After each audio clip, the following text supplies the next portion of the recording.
But I began to walk everywhere I went. Did you know I have a baby and I have to take care of her? And I have to go to Florida and help my mama. And my daddy's conscious, and I don't know if he'll ever get better. It just became me. I just lived out of that identity. And I remember being at a party in our neighborhood, and I had just been introduced to a new neighbor, and I thought, ooh, fresh meat. She had her story. I can still see myself sitting in that living room going, well, you know, my daddy was in this terrible wreck, and I went through this whole thing, and her eyes started glazing over, and she was like, well, I think I'm just going to go get something to eat now. And in that moment, a split second, the Lord spoke to me and said, that is all you are living out of. And I had to make a conscious decision to take that off. And this isn't even my boot. I've broken my leg before. This is my brother's boot. So see, I've been wearing his stuff. Are you? You wearing somebody else's wounds? Somebody put something on you that's not even yours? It's time to take that thing off. You can tell me. I can't stand to have it on that much longer. We didn't have all these mechanical difficulties in the first session.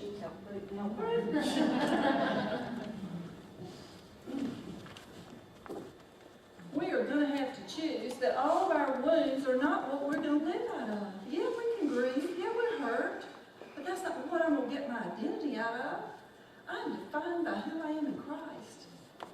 I'm a mother, yes. I'm a grandmother, a friend. I do counseling. That's not who I am. I'm a child of the living God who is righteous. These are things I do. That's who I am. And we've heard that all weekend. So I encourage you, and I encourage myself by saying, don't live out what people have done to you. Don't live out what you do to other people. Let's choose to let Him allure us into a wilderness and be healed and walk them out. I want to show you a slide here. Anybody recognize that? It's another wilderness experience. Anybody been to Israel? I was blessed this past year, a few months ago, to be taken there by some friends, and what I was overwhelmed by is that that's the valley of the shadow of death. I always heard the 23rd Psalm, and I pictured the most beautiful, green, lush, and rivers flowing. That's imagery that David used, yes, but David had wilderness experiences too, and he was fleeing from enemies.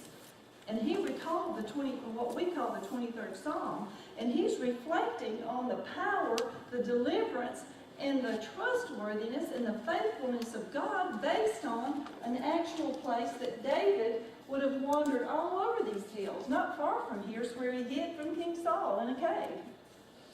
So the beauty of this picture, and the reason I wanted you to see it, is the detail you may not be able to see. But all through there is a deep gorge cut through there. You could really walk through there. But the shadows, 3 o'clock, the shadows are coming. And the enemies are there. Robbers, wild beasts, unknown. I don't see any city lights. Now here's the most beautiful scenery. But what I wanted us to focus on is when you read Psalm 23, I pray you'll never hear that as a funeral psalm. That's a psalm of life. David knew life himself. And he reflected on it. I mean, these little paths are cut in by the sheep going on different levels. The shepherd leads them day by day, this level. Well, tomorrow you go here. You ate down there yesterday. Those are tiny little places that the sheep can get up on and nibble. That's an oasis. Didn't even look like an oasis to me. But there's water here. Fresh water for the sheep. And David said, He restores my soul. He leads me in the path of righteousness. He sets a table before me in the presence of my enemies. David knew the Lord would feed and encourage and take care of him. He had nothing to fear. So it's the psalm of life. Another thing I want you to notice is on this path and roadway, that was the way you got to Jerusalem when you were in Jericho. Now, we got a lot of roads in Hickory. You can't find your way one-way street. But this is the way that people of that time would have traveled from Jericho to Jerusalem. And then what I want to share with you and have you think about, we've got Jericho we live in. Yeah, that may be our town we live in, and that may be our experiences that happen to us, and we all have them in our life. But we're always moving to Jerusalem to worship. It's where people went. And Jesus himself had to go this way. We can read and see where he traveled. And that was the path, going up to worship. Can't you imagine being with him there in that desolate place? Yet it was a quiet place. Sometimes he just has to pull us out into the wilderness between Jericho and Jerusalem. Talk to us. It's too noisy. Too many text messages. Too many emails. Instant message. Tweets. Twitters and whatever all that stuff is. Too much. Too much noise in the world around us to hear. We must allow him, even in the midst, to be pulled out. There's warfare there, just like I told you about last night. The enemy's always in the valley with some kind of rock he's throwing. So you'll turn and look. What was that? What did I hear? I'm doing a lot of that these nights. My dog never barked at night till my husband died, and now she has taken it on herself to act very brave. And I'm going, okay, what's that? Lord, you promised to be my protector. And I do that, and he comes. And the fear goes. That's spiritual warfare. We got to stand on what we know. He restores our soul in the wilderness.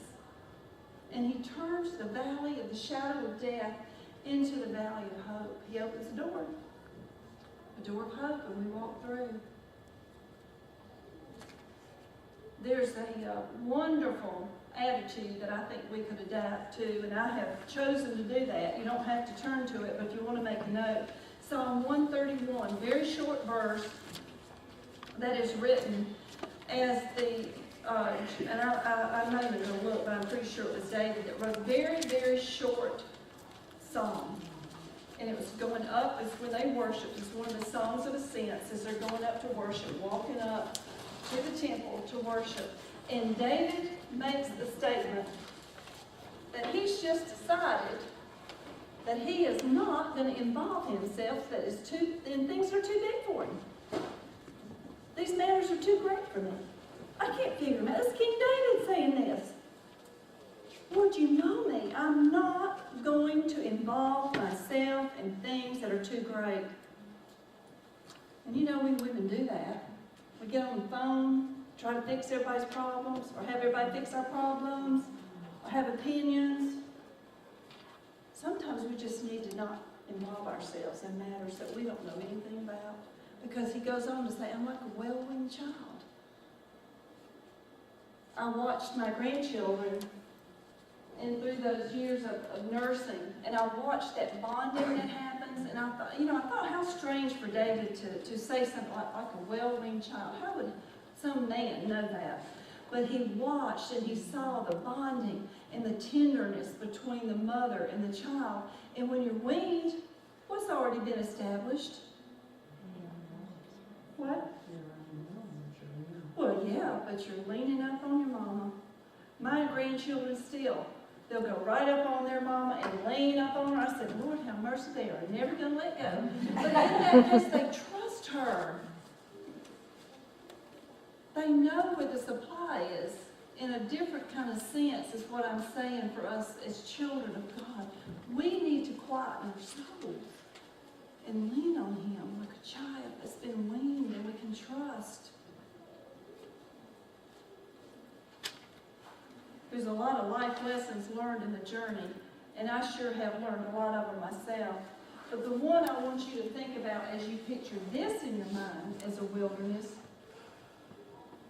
Now look at that wilderness.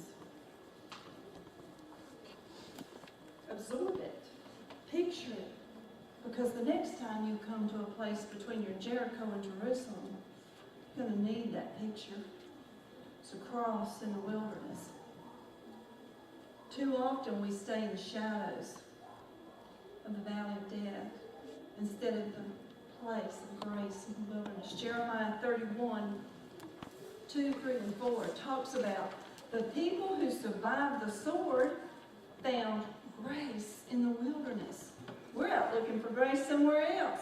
And God said, you're going to find me in your wilderness and as you walk this thing out. He is walking with you, with me, in me, through me, and grace himself is expressing life. Won't you let him express life and heal you in your brokenness? You'll notice the cross is empty. He's alive. He is alive. Doesn't that give you hope with your loved ones? Oh, Lord, he's alive. Let's pitch our tent. Which valley are you going to pitch your tent in? Hope or shadows? I choose hope. Isaiah 53, there is fruit in some wounds. And I want us to remember that. Isaiah 53, very familiar scripture to you.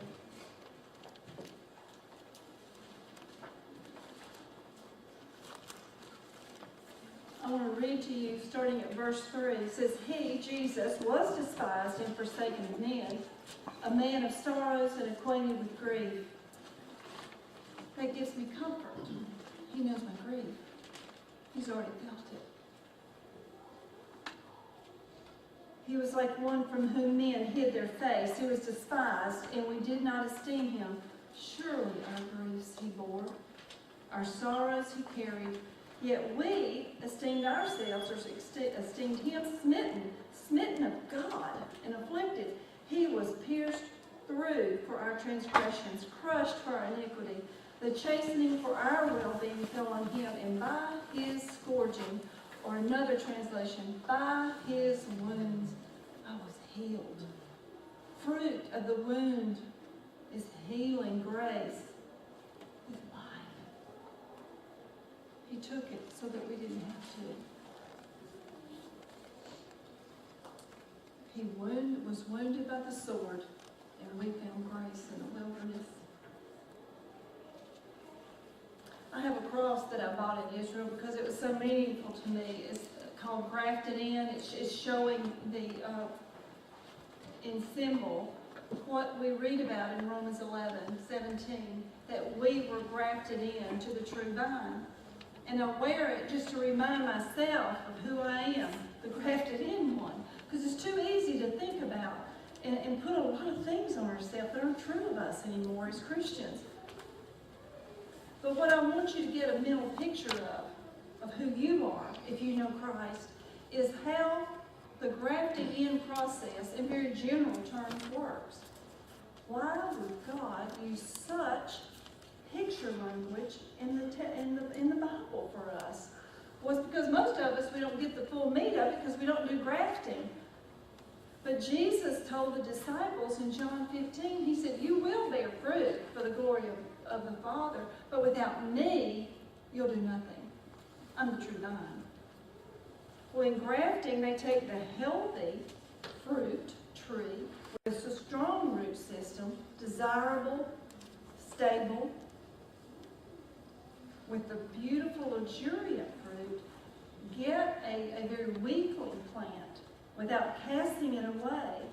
And they're going to use that to graft into the true vine, if you will, to bring forth strength from the vine into what they grafted into the major tree. So, how do they do that? They take an instrument, very sharp, and they wound the true vine. The same language. He was wounded for our transgressions. They cut him. We see that on the cross. He was pierced, yes, in his hands and his feet, but he was wounded so that you and I could be grafted in